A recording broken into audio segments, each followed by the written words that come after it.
안녕하세요. 저는 서울 은평구에 살고 있는 38살의 주부입니다.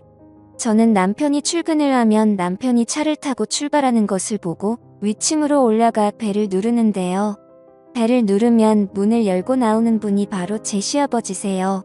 결혼하고 나서 신혼 때부터 저희는 혼자 사는 시아버지와 윗집 아랫집으로 같이 살고 있어요. 저는 사실 제 시아버지와 사랑에 빠졌답니다. 제 시아버지는 오래전 제가 회사를 다닐 때 제가 짝사랑을 하던 선배였어요. 키도 훤칠하게 크고 워낙 성격이 좋아서 회사에서도 여직원들 사이에서 인기가 많았어요. 나이는 저보다 17살이 더 많으시지만 저는 제 마음을 잘 알아주고 제가 하는 행동들 하나하나 다 귀엽게 봐주시는 제 시아버지를 사랑하고 있습니다.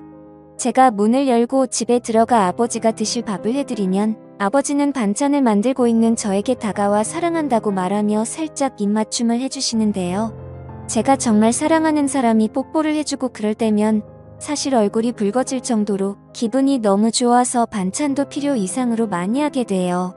뭔가 제가 예전부터 좋아했던 남자가 저에게 애정 표현을 해주는 것은 결혼한 남편이 저에게 해주는 애정 표현과는 조금 다른 것 같아요. 남편이 아침을 안 먹고 나가면 저는 그 반찬들을 통에 담아 시아버지네 집으로 가져가 같이 먹고 커피도 한잔하면서 둘만의 시간을 보내곤 해요. 남편은 저와 시아버지가 이렇게 지내는지는 모르고 있었어요. 시아버지가 제 직장 선배인 것도 모르고 저와 시아버지가 서로 사랑하는 사이라는 것도 전혀 모르고 있어요. 그래서 들키지 않게 조심해야 하는데 그게 너무 마음처럼 잘 되지는 않네요. 가끔 시아버지가 남편이 집에 있을 때 오셔서 같이 과일을 먹거나 차를 마시게 되면 혹시나 남편이 눈치를 챌까봐 두려웠어요. 남편의 집에 도착하는 시간은 항상 7시 반이어서 그때까지는 저와 아버지는 항상 붙어 있을 수 있었어요. 같이 영화도 보고 책도 읽고 차도 마시면서 즐거운 시간을 보내기도 하는데요. 가끔 시아버지는 저에게 입맞춤을 한다던가 그러면 얼굴을 붉히면서 시아버지의 가슴팍에 얼굴을 묻으며 손으로 탁하고 나무라기도 합니다. 보통의 시아버지와 며느리는 아주 어려운 관계라고 하던데 저희는 그 정반대에 해당이 되는 관계였어요. 사실 남편을 처음 만난 거는 공연장이었어요. 제가 좋아하는 가수의 공연장에 갔는데 거기서 남편을 만나 1년 반의 연애를 하고 결혼을 했는데 그 사람의 시아버지가 제가 사랑하던 선배였다는 것을 알고 정말 충격에 빠지지 않을 수 없었어요. 처음에는 이런 말도 안 되는 일이다 라고 생각을 하고 그냥 시아버지로 생각을 해야지 했어요. 그런데 마음은 그게 안 되더라고요. 자꾸 남편이 출근을 하면 그 사이에 시아버지에게 가서 있고 싶었어요. 시아버지도 처음에 제가 며느리로 찾아왔을 때 정말 이건 있을 수 없는 일이라고 들킬까봐 조마조마했대요. 그런데 이렇게 아들이 출근을 하고 나서 아무도 없을 때 둘이 있게 되니 너무 좋아서 아무 생각도 안 난다고 해요. 정말 한 쌍의 연인처럼 그리고 남편보다 더 부부같이 생활을 해서 정말 시아버지가 제 남편이었으면 좋겠다고 생각을 할 때가 많아요. 그 애음에 저와 시아버지는 결국 실수를 해버리고 말았어요. 제가 연애 때처럼 시아버지의 집에 가서 문을 열고 들어가서 시아버지가 드실 반찬을 만들어 냉장고에 넣고 혹시 시아버지가 깨셨는지 궁금해서 방으로 들어가 보았어요. 그런데 시아버지는 러닝 하나의 속옷만 입고 주무시고 계셨어요. 저는 그런 아버지를 사랑스러운 눈빛으로 바라보고 있었는데 그때 시아버지가 눈을 뜨고 저를 보는데 그만 저도 모르게 아버지에게 다가가 버렸어요.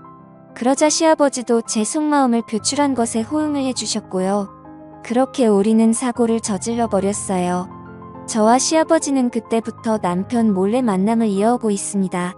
처음에는 그냥 너무 사랑해서 한 번만 실수였다라는 생각으로 시작했는데 점차 그런 생각은 없어지고 둘만의 즐거움으로 변해갔어요.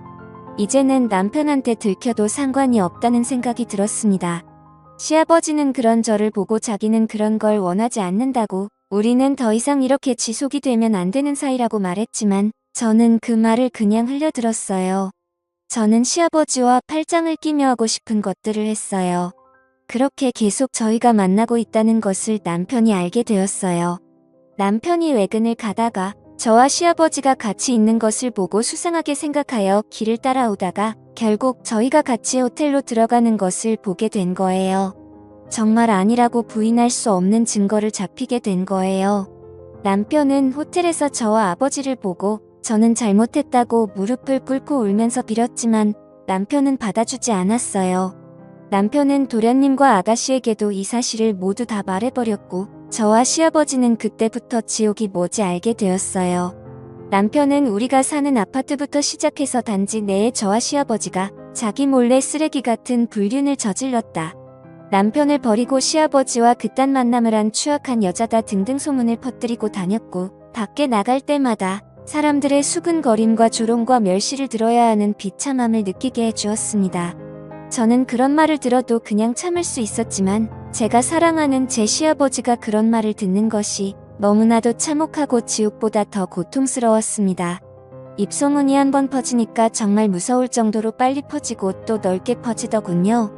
저희가 사는 아파트 단지뿐만이 아니라 그 옆에 있는 아파트 단지에도 이런 사실이 퍼지면서 어딜 가나 바람핀 여자라고 소문이 돌았어요.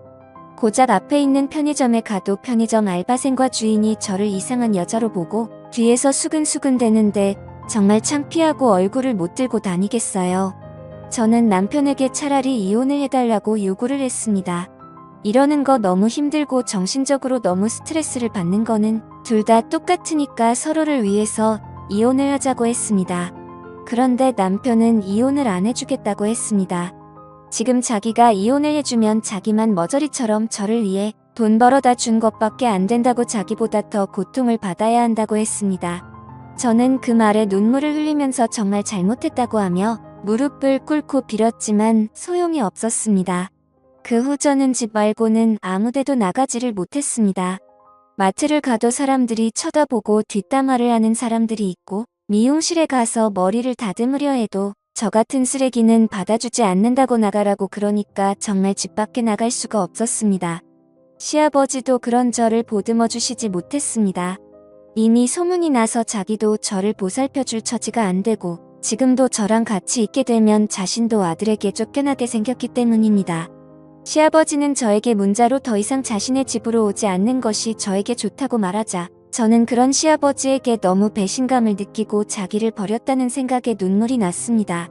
집에서 혼자 소파에 앉아 하루 종일 울다가 지쳐 잠들었다가 남편이 집에 들어오는 소리에 깼지만 경멸스럽다는 눈빛이 남편을 보고는 저도 아무 말 못하고 그의 내몰찬 행동을 받아줄 수밖에 없었습니다.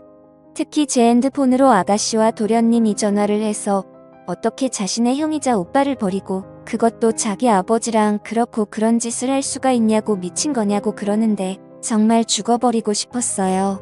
아가씨는 제가 처음에 시집 올 때부터 이런 여자라는 사실을 알고 있었다는 둥 언젠가는 이런 일이 일어날 줄 알았는데 그게 자기 아버지와 일어날 줄은 정말 꿈에도 생각 못했다고 하면서 저에게 말씀을 하셨어요.